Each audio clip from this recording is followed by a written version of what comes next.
परीक्षित ने प्रश्न किया, प्रभु कि समुद्र मंथन आखिर कैसे हुआ, यह कथा हमको कुछ विस्तार से बता दीजिए। जब इस प्रकार से कहा तो सुखदेव जी कहने लगे, परीक्षित एक बार की बात, दुर्वासा जी भगवान विष्णुलोक में गए थे, और जब विष्णुलोक में दुर्वासा जी गए थे, भगवान विष्णु ने अपने गले की माला दुर्वासा जी को पहना दी। आने लगे थे,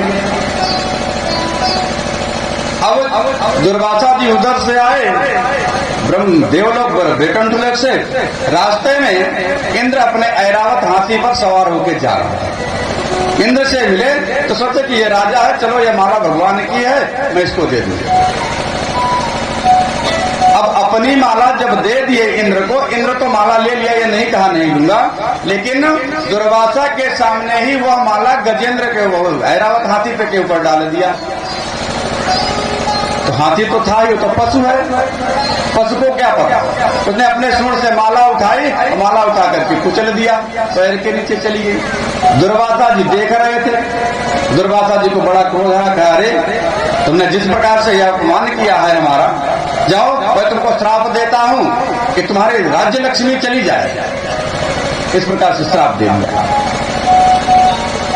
जब श्राप दे दिया, उस समय बलि राजा था, बलि का वर्चस्व बढ़ा, बलि ने इंद्र पर चढ़ाई की, इंद्र पर चढ़ाई करके इंद्र का राज्य ले लिया। अब देवता कमजोर थे, शुक्राचार्य के प्रभाव से बलि ने जीत लिया। बल जब जीत लिया तो ये लोग देवता लोग इंद्रादि देव भगवान विष्णु के पास गए। भगवान विष्णु के पास जाकर के स्तुति की तो कहने लगे, प्रभु फिर से हमारा राज्य हमको कैसे मिल जाए, इसके लिए कोई उक्ति बताइए, उपाय बताइए। तो भगवान ने कहा कि समुद्र मंथन का उद्योग करो। कैसे करें समुद्र मंथन, इतना तो हमारे पास साहस भी नहीं है, बल भी नहीं है, हम कमजोर हो गए हैं, हमारा शासन सत्ता जो हमारे यहाँ से चली गई है, कैसे करें। कहें ऐसा है कि तुम जाओ राक्षसों से मित्रता कर लो। कैसे कहें, हरेयोपि संदेहा सत्कार्यार्थ गौरवे अहिमूषक व देवा यार्थस्य पदवीं गता। हे देवताओं, जाकर के राक्षसों से मित्रता कर लो, संधि कर लो। संधि कैसे कर लो, कहे अहिमूषकवत, जैसे सांप और चूहे की मित्रता होती है, उसी प्रकार से मित्रता कर लो। सांप चूहे की तो कोई मित्रता हो नहीं सकती। एक मदारी था, तो मदारी के पिटारी में सांप बंद था,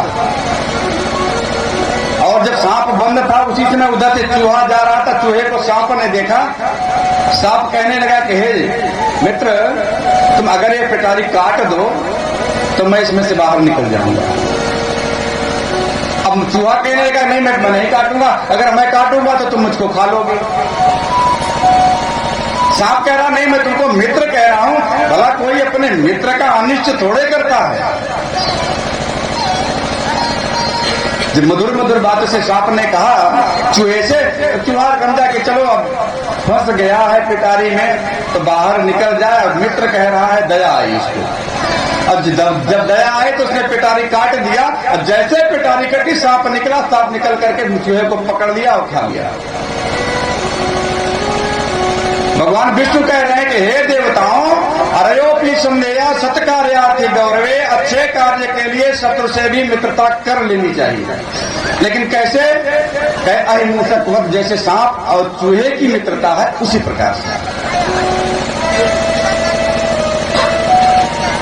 कहे ठीक है, मित्रता हम कर लेंगे तो हमको और क्या करना होगा। कहे मंदराचल पर्वत की मथानी बनाओ, बासुकी नाग की लेती बनाओ, और लेती बना करके समुद्र में चलो, मंथन करो वहां। अच्छा ठीक है। और देवताओं से कह दिए कि देवताओं देखो, जब तक समुद्र से अमृत नहीं निकल जाता तब तक तुम राक्षसों से युद्ध मत करना, इसलिए कि वह उनके पास बल है और उनके बल की सामना तुम नहीं कर सकते। उनके बल की सामना तुम नहीं कर सकते, इसलिए तब तक युद्ध नहीं करना जब तक अमृत नहीं निकल जाता। और तुम लोग यह उद्योग करो, मैं तुम्हारे साथ हूं।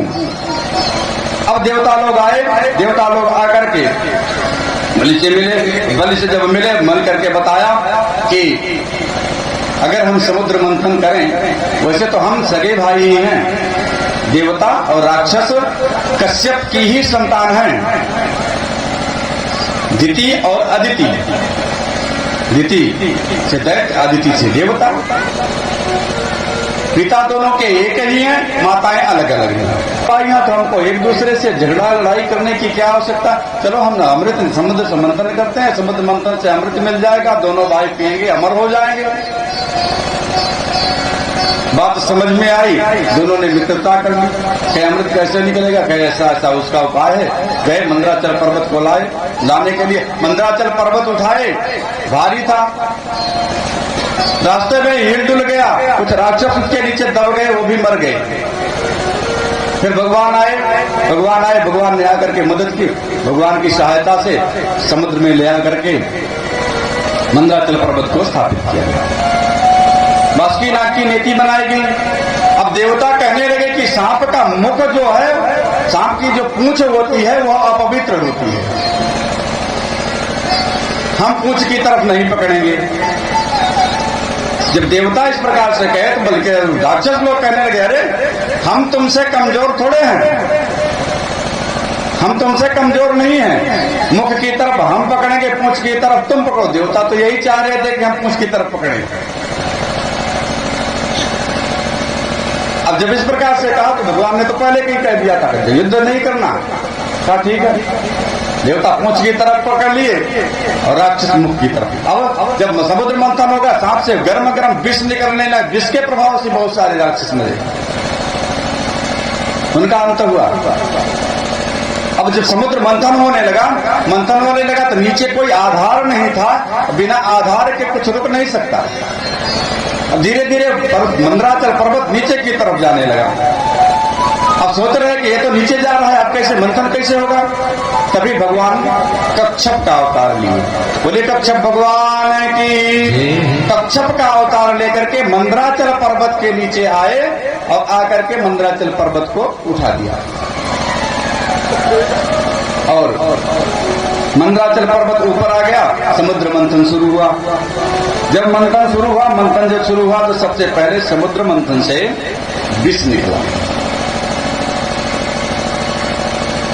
और जब विष निकला तो लोग कह रहे तो हम समुद्र से अमृत निकालने आए थे, अमृत की जगह विष निकल गया। तो भगवान कहने लगे, देखो चिंता की इसमें कोई बात नहीं है, हमने समुद्र मंथन प्रारंभ किया लेकिन इसमें देवता इत्यादि गणेश इत्यादि की वंदना नहीं की। गणेश की वंदना न करने के कारण यह विघ्न हो गया। इसलिए यज्ञ आदि में जब हम सबसे पहले पूजन करते हैं तो गणेश वंदना करते हैं, गणेश का पूजन करते हैं। इसलिए कि जो विघ्न के हरता देव, विघ्न को दूर करने वाले देवता हैं वो गणेश हैं। और गणेश की पूजा न करने के कारण समुद्र मंथन में सबसे पहले विष निकला। अब जब विष निकला तो क्या करें। अब तभी आकाशवाणी हुई कि आप लोग देता हूं, देखो चिंता मत करो, इस विष को शिव जी के पास ले जाओ और शिव जी इसका निवारण करेंगे। अब देवता लोग विष लेकर के कैलाश गए, जाकर के राक्षस भी गए, जाकर के भगवान शिव से प्रार्थना किया। भगवान शिव प्रसन्न हुए, कहे बताओ क्या कह रहे, हम लोग समुद्र मंथन कर रहे थे अमृत का निकालने के लिए, प्रभु ये विष निकल गया, अब क्या करें। कहे ठीक है कोई बात नहीं। माता जी के को देखे, बगल में बैठी हुई थी, माता जी को देख करके कहने लगे क्या करना चाहिए। आखिर ये भक्त हैं, भक्त पर कृपा करना ही हमारा स्वभाव है। तो माता जी की भी कुछ बात समझ में आई कि हाँ भक्तों का कल्याण होना चाहिए। माँ का तो ऐसा स्वरूप ही है कि माँ हरदम कल्याण ही सोचती है बच्चों का। भगवान शिव विष लिए और विष लेकर के पीने लगे। तभी भगवान शिव को ध्यान आया, कह रहे यह विष तो अगर हमारे हृदय में चला जाएगा तो हृदय में हमारे हरि हमेशा विराजमान रहते हैं, और यह विष अगर भगवान के पास चला जाएगा तो उनको बड़ा कष्ट होगा। तो भगवान शिव ने क्या किया, वो विष पीने लगे और विष को गले में ही रोक लिया। जब गले में ही रोक लिया, सारा विष गले में भर गया। गले में भरने के कारण विष का प्रभाव से भगवान का गला नीला हो गया, शिव जी का, और भगवान शिव का नाम यहाँ नीलकंठ पड़ गया। बोले नीलकंठ भगवान की। अब भगवान विष पी रहे थे, इसमें से कुछ बूंद जमीन पर जब गिर गई, जमीन पर गिरने के कारण सर्प वृक्ष इत्यादि जो विषैले जीव हैं उन सबको उसी में से विष मिल गया। अब फिर से जब आए तो फिर से समुद्र मंथन करने लगे। जब समुद्र मंथन करने लगे तो कामधेनु गाय निकली। जब कामधेनु गाय निकली, देवताओं ने कहा देखो ये कामधेनु गाय है, इसको ऋषियों को दे दिया जाए। ऋषियों के पास यह रहेगी कि ऋषि लोग इसके दूध दही का उपयोग करेंगे, हमारे यज्ञ यज्ञादि करेंगे, जो स्वर्ग में जो देवता है वो उसके फल को भोगेंगे। उस समय राक्षसों का ही राज था। राक्षस बड़े प्रसन्न है, कहे ठीक है ऋषियों को दे दिया जाए। कामधेनु गौ को ऋषियों को दे दिए। फिर उच्चैश्रवा घोड़ा निकला, बड़ा सुंदर घोड़ा था, श्वेत वर्ण का उच्चैश्रवा घोड़ा निकला। तो बलि ने अपनी इच्छा प्रकट की कि ये घोड़ा मैं लूंगा, ये घोड़ा मैं लूंगा। देवताओं ने कहा अच्छा ठीक है ले लो। फिर समुद्र मंथन में ऐरावत हाथी निकला। ऐरावत हाथी के 4 दांत थे, बड़े स्वच्छ सफेद सफेद 4 दांत से युक्त दिव्य हाथी था। अब देवता कहने लगे, इंद्र कहने लगे कि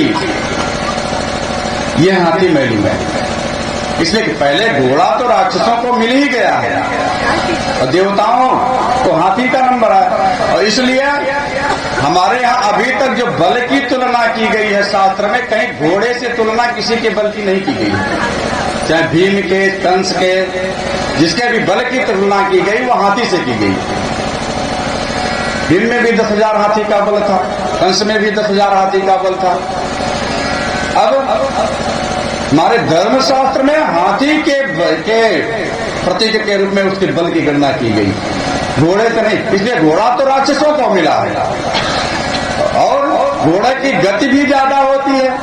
गति ज्यादा होने के कारण वो तो खतरा उत्पन्न भी कर देगा आज। लेकिन जो आज के जो वाहन हैं उन वाहनों की गणना घोड़े से की जाती है, हॉर्स पावर से। अब राक्षसों का वाहन है तो चरखा बना ही देगा, इसका विरोध नहीं कर रहे हैं। बोले वृंदावन बिहारी लाल की।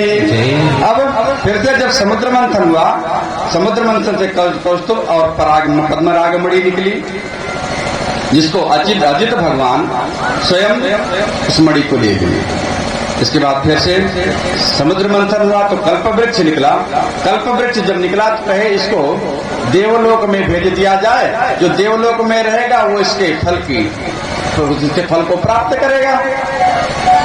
और कल्प वृक्ष की यह विशेषता होती है कि इसके नीचे पहुंच करके हम जिसकी कामना करें वह वस्तु मिल जाती है, प्राप्त हो जाती है। कल्पितम राति ददाति स कल्प वृक्ष, जिसकी कल्पना कर लेने मात्र से जो प्राप्त हो जाए, जो प्रदान कर दे, वह कल्प वृक्ष है। अब इसके बाद फिर से समुद्र मंथन हुआ, अप्सराएं निकली। अप्सराएं निकली कहीं इसको भी इंद्रलोक में भेज दिया जाए, देवलोक में भेज दिया जाए। अप्सराएं रहेंगी, नाच गान आनंद का तो साधन रहेगा। फिर समुद्र मंथन हुआ। जब समुद्र मंथन हुआ तो लक्ष्मी जी निकली। लक्ष्मी जी का प्रादुर्भाव भी समुद्र मंथन से ही हुआ। अब जब लक्ष्मी निकली, लक्ष्मी तो बड़ी सुंदर थी, लक्ष्मी सुंदर थी। राक्षस देखे तो कहने लगे कि मैं लूंगा, देवता देखे तो कहने लगे कि मैं लूंगा। अब लक्ष्मी जी ने सबको देखा, कहा देखो तुम लोग सुंदर तो हो, एक तरफ एक लाइन से सभी लोग खड़े हो जाओ, इसमें युद्ध करने की जैसी कोई बात नहीं है। हाँ, मैं जिसका वर्ण करना चाहूंगी मैं उसका वर्ण कर लूंगी, तुम लोग युद्ध मत करो। लोगों ने कहा यह भी ठीक है, इसलिए जब तक अमृत नहीं निकला तब तक युद्ध ना हो तो अच्छी बात है, चलता रहेगा। और वैसे भी युद्ध बचाना चाहिए। युद्ध जहां तक हो, झगड़ा लड़ाई बच जाए तो अच्छा है। अहिंसा परमो धर्म कहा गया, अहिंसा परम धर्म है। लेकिन इसके साथ एक बात और है, सूक्त की रूप में ये तो कह दिया गया अहिंसा परमो धर्म, लेकिन धर्म हिंसा तथा उच्चा धर्म के लिए हिंसा आवश्यक है। अगर हमारे धर्म की रक्षा नहीं हो रही है तो हम अपने धर्म की रक्षा के लिए हिंसा का प्रयोग कर सकते हैं, बल का प्रयोग करना ही चाहिए धर्म की रक्षा के लिए। लेकिन सूक्त में हमको इतना ही बता दिया गया, हिंसा परमो धर्म। ठीक है, हिंसा परमो धर्म, लेकिन धर्म हिंसा तथैव च। जहां धर्म की बात आ जाए वहां हिंसा आवश्यक है। जो हमारे धर्म के विमुख अगर कोई कार्य है, हमारे समझ की बात जो हमारे अनुकूल नहीं है, प्रतिकूल बात है, उसके लिए हिंसा आवश्यक है। सठे साठ्यम समाचरे, दुष्ट के साथ दुष्टता का व्यवहार। अगर आपको कोई थप्पड़ मार रहा है तो थप्पड़ मार से समझाने से वो नहीं समझ रहा है, तो उसका प्रयोग, उसके साथ बल का जब प्रयोग करेंगे तभी वो समझेगा। ऐसे नहीं समझेगा। बल, दुष्ट के साथ दुष्टता का व्यवहार, तब वो समझ जाएगा। अरे हम कब तक बर्दाश्त करेंगे, हम कब तक सहिष्णु बने रहेंगे, ऐसे कब तक सहते रहेंगे, कब तक हम सहते रहेंगे। अत्याचार सहने की भी सीमा होती है और उसके लिए हमको आवाज भी उठानी चाहिए। और जब हमारा धर्म ही नहीं रहेगा तो हम क्या करेंगे। हमको सनातन धर्मियों का यही धर्म है। और जब ऐसी व्यवस्था थी, वर्ण व्यवस्था थी, वर्ण व्यवस्था में इसीलिए क्षत्रियों को राज्य दिया गया कि इनके पास बल पौरुष था, ये हमारे धर्म की रक्षा करेंगे। इसीलिए क्षत्रिय राजा की आवश्यकता थी। आज सरकार ने जो किया वो तो अलग की बात है, आज क्या चल रहा है क्या नहीं चल रहा है, लेकिन धर्म की रक्षा के लिए ही बल का प्रयोग किया गया। और जब धर्म नहीं रहेगा तो बल का बल रह करके ही क्या करेगा। इसलिए हमारे अगर देवताओं का अपमान है, हमारे देवताओं का किसी प्रकार से निरादर किया जा रहा है, तो हमको उसके लिए आवाज उठानी चाहिए, उसके लिए संगठित होना चाहिए। बोले वृंदावन बिहारी लाल की। अब लक्ष्मी जी कहने लगी, देखो इसमें युद्ध करने जैसी कोई बात नहीं, जिसका मैं वर्ण करना चाहती हूँ मैं वर्ण कर लूंगी। सभी लोग एक लाइन से खड़े हो जाओ। सब लोग खड़े हो गए। भगवान विष्णु भी आए, भगवान विष्णु आए। लक्ष्मी जी एक माला लिए हुए थी, भगवान विष्णु को पहना दिया और भगवान विष्णु लक्ष्मी जी को लेकर के चले गए। बोले लक्ष्मी नारायण भगवान की। फिर समुद्र मंथन होने लगा। समुद्र मंथन होने लगा तो वारुणी देवी निकली समुद्र से। लक्ष्मी के बाद वारुणी देवी निकली। वारुणी देवी जब निकली थी राक्षसों को दे दी गई, इसलिए वारुणी अर्थात वारुणी मदिरा है। जो वारुणी मदिरा ये राक्षसों को दी गई। सत्पुरुषों को इसका सेवन नहीं करना चाहिए। सत्पुरुषों को इसका सेवन नहीं करना चाहिए। इसके सेवन मात्र राक्षसों को दे दिया, देवताओं के योग्य नहीं है। जो सत्पुरुष है उनके योग्य वस्तु नहीं है, इसलिए इसके सेवन से बचना चाहिए। फिर समुद्र मंथन होने लगा। समुद्र मंथन होने लगा तो धन्वंतरी जी निकले। धन्वंतरी का प्रादुर्भाव भी समुद्र मंथन से ही हुआ, जो वैद्य शास्त्र के प्रणेता। बोलिए धन्वंतरी भगवान की। अब धन्वंतरी जी जब निकले तो धन्वंतरी जी निकले तो हाथ में इनके एक सोने का दिव्य कलश था। उस कलश में अमृत भरा हुआ था। अमृत का कलश निकल कर लेकर के जैसे निकले राक्षसों ने छीन लिया। अब जब राक्षसों ने छीन लिया, राक्षसों ने छीन करके अब आपस में ही युद्ध करने लगे। हम पूर्वम हम पूर्वम, अरे पहले मैं पीऊंगा, पहले मैं पीऊंगा, इस प्रकार से एक दूसरे से युद्ध करने लगे। कोई उधर से छीनता, कोई उधर से छीनता। भगवान ने तो देवताओं से कह दिया था कि युद्ध नहीं करना जब तक अमृत नहीं पी लेते। अब देवगण शांत हैं। तभी भगवान विष्णु मोहिनी रूप धारण किए। भगवान विष्णु एक सुंदर, बड़ी सुंदर स्त्री का रूप धारण किए और स्त्री रूप का धारण करके आने लगे दूर से। बढ़िया पायल पहने, छमछम करती हुई सुंदर रूप। दिव्य भगवान तो है ही, जो रूप चाहे वो धारण कर ले, जिसको जब चाहे तब मोहित कर ले, मोहिनी स्वरूप में आए। अब राक्षस लोग जब देखे मोहिनी स्वरूप को, देवगण भी देखे तो सारे लोग एक तक देखते रह गए। और सब लोग देख रहे हैं, पूछने लगे, अरे देवी तुम कहां से आई? मैं कहां से आई, क्या कर रही, इससे क्या मतलब है? अरे मैं तुम लोगों को लड़ते हुए देखा कि तुम लोग युद्ध कर रहे हो, इसलिए मैं चली आई। तुम लोग युद्ध क्यों कर रहे हो, जड़ा लड़ाई क्यों कर रहे हो आपस में? अगर भाई हो, भाई भाई होकर के युद्ध क्यों कर रहे हैं? हम लोगों ने समुद्र मंथन किया, समुद्र मंथन से अमृत निकला और इसी अमृत पीने के लिए एक दूसरे सब युद्ध कर रहे हैं। क्या इसमें युद्ध करने की बात नहीं? अच्छा ऐसा है, देवता एक तरफ बैठ जाएं और जो राक्षस कुल के लोग हैं वो एक तरफ बैठ जाएं और लो मैं अमृत पिला देती हूं। तो भगवान तो मोहित कर लिए थे सबको, तुम्हें सबको बात अच्छी लगी, ये बात सबको अच्छी लगी, सबने अनुमोदन किया। भगवान ने सोने का जो अमृत कलश था अमृत वाला हाथ में ले लिया, लेकर के देवताओं की तरफ जाने लगे। अब राक्षस कहने लगे अरे पहले हमको पिलाओ। भगवान कह रहे देखो चिंता मत करो, हम सबको पिलाएंगे अमृत, एक को नहीं, ऐसा नहीं, सबको पिलाएंगे। अरे देवता हैं, बड़े कमजोर हैं, इनको थोड़ा थोड़ा पहले पिला दें, उसके बाद जब ज्यादा बचा रहेगा तो खुद छक छक के तुम लोगों को पिला देंगे ज्यादा ज्यादा। अच्छा ठीक है। अब भगवान देख तो रहे हैं राक्षसों की तरफ और अमृत पिला रहे हैं देवताओं को, सारे देवताओं को अमृत पिलाते चले जा रहे हैं। और बीच में सूर्य और चंद्रमा के बीच में राहु आया, वो भी छल से देव बन करके देव के स्वरूप में बैठ गया। अमृत पिलाते भगवान चले गए। बाद में पता चला, चंद्रदेव ने बताया कि ये तो राक्षस है। भगवान ने अपना सुदर्शन चक्र लिया, सुदर्शन चक्र से उसका वध कर दिया, उसका 2 धड़ हो गया। राहु से 2 धड़ होने से केतु भी बन गया। मृत्यु नहीं हुई, इसलिए मृत्यु नहीं हुई कि वह अमृत का पान कर लिया था। जब सारे देवता अमृत पी लिए, भगवान अमृत का कलश लेकर के अंतर्ध्यान हो गए। अब जब अंतर्ध्यान हो गए, अब राक्षसों को बड़ा क्रोध आया कि ये तो हमारे साथ छल किया गया। आखिर मेहनत तो हमने बराबर की, मेहनत तो हमने बराबर की और फल देवताओं को मिला, राक्षसों को नहीं मिला।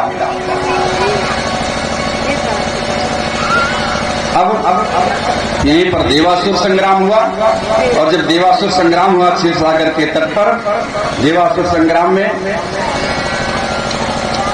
देवता अमृत पीने से अमृत को प्राप्त कर लिए थे। यहाँ बलि पराजित हुए।